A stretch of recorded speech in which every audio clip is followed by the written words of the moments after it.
केंद्र सरकार ने रविवार को देश में कोरोना वायरस के प्रसार को रोकने के लिए लगाए गए लॉकडाउन की अवधि को 31 मई तक के लिए आगे बढ़ा दिया है। देश में लॉकडाउन के चौथे चरण के लिए दिशा निर्देश जारी कर दिए गए हैं। इसमें राज्यों को कई अधिकार दिए गए हैं, जिसके तहत राज्य स्थानीय परिस्थितियों के हिसाब से प्रतिबंध संबंधी निर्णय स्वयं ले सकेंगे। इसके साथ ही आपको बता दें कि केंद्रीय गृह सचिव अजय भल्ला द्वारा जारी किए गए दिशा निर्देशों में अंतरराज्यीय बस सेवाओं को अनुमति दी गई है, बशर्ते इसमें शामिल राज्य अपनी सहमति दे। रात के 7 बजे से सुबह के 7 बजे तक लोगों की गतिविधियां प्रतिबंधित रहेगी। सैलून खोलने की अनुमति भी दे दी गई है। आइए तो हम जानते हैं कि लॉकडाउन 4 के बारे में सब कुछ। सभी मेट्रो, रेल सेवाएं, स्कूल, कॉलेज, होटल, रेस्टोरेंट आदि बंद रहेंगे। बाजार खुल सकते हैं, लेकिन cinema hall, shopping mall, gym, swimming pool आदि बंद रहेंगे। खेल परिसरों और स्टेडियमों को खोलने की अनुमति दी जाएगी, लेकिन दर्शकों की अनुमति नहीं है। अंतरराज्यीय बसों को राज्यों और केंद्र शासित प्रदेशों की आपसी सहमति के बाद अनुमति दी जाएगी। स्वास्थ्य मंत्रालय के मापदंडों के आधार पर रेड, ग्रीन, ऑरेंज कंटेनमेंट और बफर जोन राज्यों द्वारा तय किए जाएंगे। कंटेनमेंट जोन में केवल आवश्यक गतिविधियों को इजाजत दी जाएगी। इसके साथ आपको बता दें कि ग्रीन, ऑरेंज और रेड जोन में निषिद्ध को छोड़कर अन्य सभी गतिविधियों को अनुमति दी जाएगी। गैर आवश्यक वस्तुओं के लिए अब ई-कॉमर्स गतिविधियों की अनुमति है। रेड जोन में भी इसकी इजाजत दी गई है। निजी कंपनियों के लिए आरोग्य सेतु ऐप का अनिवार्य उपयोग करने की शर्त को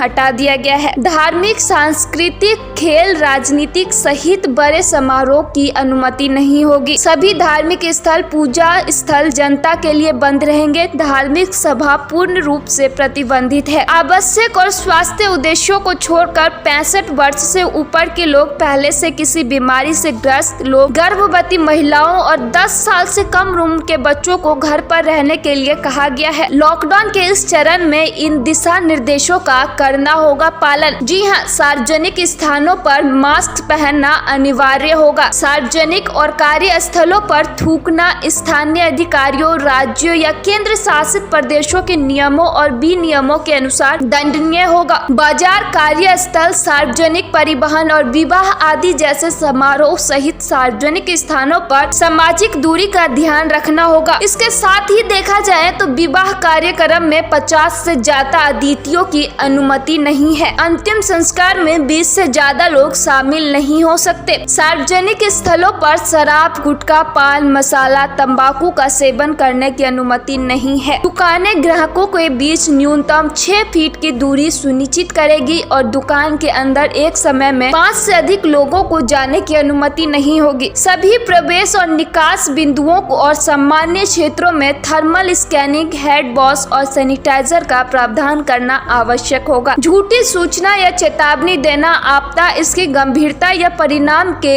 रूप में चेतावनी देना या दहशत फैलाने का दोषी पाए जाने पर 1 साल तक का कारावास या जुर्माना लगाया जाएगा। केंद्र सरकार या राज्य सरकार या किसी भी अधिकृत कर्मचारी के काम में बाधा डालना दंडनीय अपराध होगा। Bureau report, APNS news.